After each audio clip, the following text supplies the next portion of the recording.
querida aluna do 8º ano. Eu sou a professora Nadi. Seja bem-vinda a mais um vídeo educativo do nosso canal TV Araxá Educa.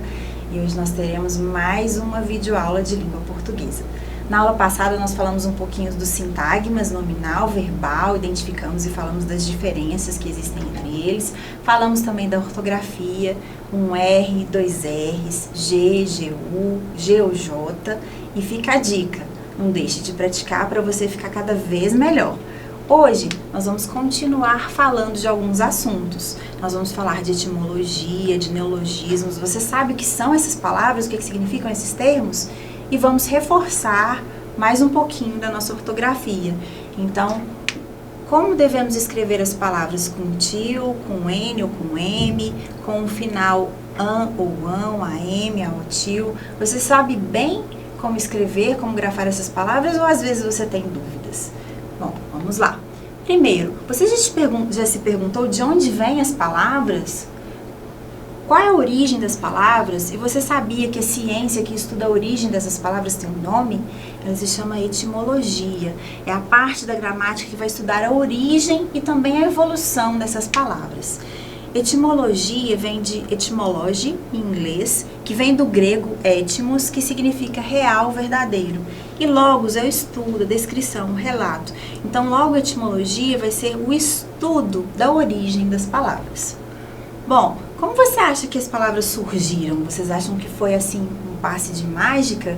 Você acha que elas surgiram e se desenvolveram, mudaram? Você percebe que algumas palavras deixam de ser usadas e que outras começam a ser usadas? Você percebe a influência de outras línguas na língua do nosso dia a dia, que nós usamos na escola, em casa, para navegar na internet? Bom, vamos falar um pouquinho disso então. Como num passe de mágica, o que significa para você a palavra abracadabra? Você sabe de onde ela vem? Que sentido ela tem? Por que o mágico usa essa palavra? Então, contam que no passado existia um deus chamado Abraxás. Seus seguidores procuravam juntar todas as religiões numa só. Abraxás, com o passar do tempo, ganhou uma palavra vizinha, dabar, que significa palavra em hebraico. Abraxadabar seria algo como palavra de Deus. E dessa palavra acabou surgindo o nosso abracadabra. E abracadabra quer dizer palavra a qual eram atribuídos poderes mágicos na antiguidade. As suas letras deveriam ser dispostas em triângulo, retirando-se para isso a última letra de cada palavra, de modo que a leitura se fizesse em diversos sentidos. Um outro significado diz que a crença no poder mágico dessa palavra. E abracadabra também pode ser um amuleto com essa palavra escrita. Pode também ser uma expressão confusa e ininteligível, e indicando aqui a origem, a etimologia da palavra abracadabra. Dentro da formação das palavras, elas podem ser divididas em partes denominadas morfemas. Esses morfemas, eles podem ser classificados em prefixos e sufixos. Então, aquela parte da palavra que vem antes da parte principal, da raiz, eu chamo de prefixo, ou seja, pré vem antes. E o que vem depois eu chamo de sufixo. E existe uma certa lógica nesses prefixos e sufixos da língua portuguesa. Bom, observe aqui, confortável, fazer, leal e legal. Você conhece essas palavras e sabe o que elas significam, não é mesmo? E quando eu acrescento esses prefixos diante delas, você percebe a mudança de sentido? Confortável, desconfortável, fazer, refazer, leal, desleal, legal e legal. Observe agora os usos dos sufixos. Eu tenho as palavras folha, calma, parede e menino. Observe o que acontece com o sentido dessas palavras quando eu adiciono sufixos. Folhagem, calmamente, paredão e menininho. As primeiras palavras são palavras primitivas e aqui eu tenho palavras que foram derivadas pelo acréscimo de prefixos e sufixos. Você acha que é possível numa mesma palavra eu acrescentar um prefixo e um sufixo ao mesmo tempo? Eu acho que sim. A palavra manhã, por exemplo, amanhecer. A A gente tem o prefixo a e o conhecer como sufixo. Que tal agora vergonha e envergonhar? A gente tem o prefixo em e o ar como sufixo. Então é possível sim, e essas palavras são conhecidas como derivação parasintética. Olha só, dessas 10 palavras esquisitas e novas, eu anotei muiteza e ridiculíssimo. Bom, essas palavras não existem, mas você sabe direitinho o que elas significam, não é mesmo? Vamos falar um pouquinho mais disso. Esse processo de criar novas palavras é chamado de neologismos. Uma palavra, expressão nova, criada para designar um novo conceito ou objeto. A gente tem um escritor da língua portuguesa que é mestre, que é considerado um dos melhores nomes da língua portuguesa, que fez isso com muita maestria em suas obras, que é o Guimarães Rosa. Então, durante todas as suas obras, a gente percebe essa criação de novas palavras, que é muito bacana e que enriquece muito a nossa literatura. Destaquei aqui 2 palavras que são neologismos do Guimarães Rosa para nós analisarmos. Nonada, que é uma coisa que não é importante, e também circunsteza, que é uma tristeza circundante, né? Uma tristeza que nos rodeia. Muito bacana, não é mesmo? Bom, então essas palavras são neologismos mais antigos que o Guimarães Rosa criou nas suas obras. Mas você consegue perceber neologismos que nós vamos criando no nosso dia a dia?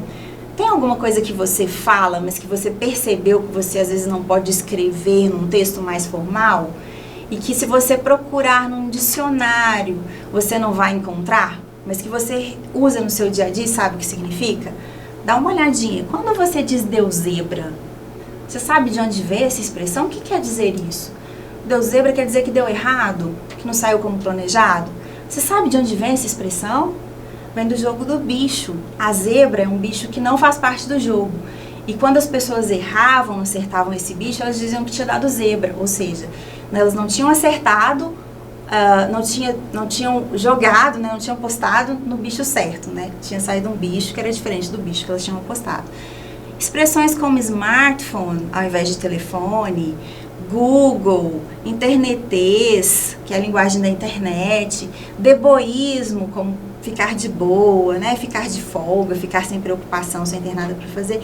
Imitar, quando você diz que alguém imitou, né? Alguém arrasou, alguém foi muito bem. Tenho certeza que você identificou como sons nasais o tio, que acompanha as vogais A e O, como em limões e tubarão. Também identificou o M no final da sílaba, utilizado apenas diante das consoantes P e B, como em carambola e computador. Também o N, que vai preceder as demais consoantes diferentes de P e B, e nunca no final das palavras, nunca se esqueça, que N não termina nenhuma palavra em língua portuguesa. A gente termina todas as palavras em língua portuguesa com M. E aqui nós temos tamanduá e onça pintada, como exemplos de N no final da sílaba, né, e antes das demais palavras, e antes das demais consoantes. Bom, então aqui a gente tem um resumo de quando esses sons nasais representados pelo tio, pelo M e pelo N são utilizados na língua portuguesa. Encontra agora os erros, tem um desafio para você. Essas palavras têm erros de grafia relacionados aos sons nasais. Pega papel e caneta, eu vou te dar um minutinho. Anota aí, do seu jeito, o jeito que você acha que é correto. Vamos ver quantas você acertou? Também com M, ou seja, o som nasal no meio da palavra, antecedente ao B, eu não posso usar N, é sempre M antes de P e B. Imã, preciso acrescentar o tio para ter esse som nasalizado no final.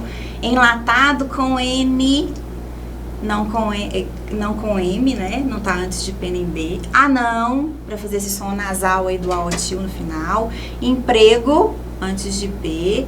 Coração, também para fazer esse som nasalizado no final da palavra. Carpinteiro, também, né? N não M, porque a consoante que eu tenho aqui é o P. Lições, para fazer a nasalização do uns. Sombra, aqui sim um M, porque antecedendo o B. E anta, N, porque está antecedendo o T. Acertou todas? Conseguiu acertar? Se não, precisa praticar um pouquinho mais. Vamos lá. Resumindo, algumas dicas para você acertar a respeito da grafia dos verbos. Eu sei que você sempre fica com dúvida se o verbo termina com an ou ão quando a gente está conjugando a terceira pessoa do plural, não é mesmo? Algumas dicas aqui então. Sempre que for passado, então eles falaram, eles correram, eles estudaram, eu vou grafar com a M. Quando for uma paroxítona, todos falam ao mesmo tempo, eles disseram a verdade. Então, sempre vou grafar também com A e com M. Você se lembra dessa classificação das palavras? Oxítona na última sílaba forte, paroxítona na penúltima sílaba forte. No futuro, sempre é otil. Então, eles falarão, eles correrão, eles estudarão. Já as oxítonas ou monossílabos tônicos, eu devo grafar com A otil também. Os alunos dão exemplo e meus pais dirão a ela. Muito bom. Continuando aqui, terminação dos substantivos com ão ou ão. Oxítona, última sílaba forte, sempre ão. Corrimão, saguão, não. Bom, tá faltando um ozinho aqui. Paroxítona, órfão, órgão e Cristóvão. Tenho mais um desafio para você. Complete as lacunas com AM ou ão. Lembra da dica que eu dei? Passado ou futuro? Vamos lá, te dou um minutinho. Observe, ontem, ou seja, passado, chegarão ou chegaram tarde? E amanhã, futuro, chegarão mais cedo ou chegaram mais cedo? Bom, tenho certeza que você acertou. Chegaram tarde e chegarão mais cedo. No exemplo anterior, eles eram irmãos gêmeos, mas não eram parecidos. Então, eram AM, irmãos ao tio, e não também ao tio. Não seja tão antipático, senão as pessoas fugirão de ti. Não, tão, senão e fugirão. Todas com ao tio. Muito bom. Bem fácil, bem tranquilo essa proposta de completar as lacunas, não é mesmo? Aqui então finalizamos mais essa videoaula, mais esse vídeo educativo de língua portuguesa. Tenho certeza que você aprendeu e identificou bastante os sons nasais. Em próximas oportunidades trabalharemos um pouquinho mais sobre esse assunto. Te vejo lá. Tchau, tchau e até a próxima!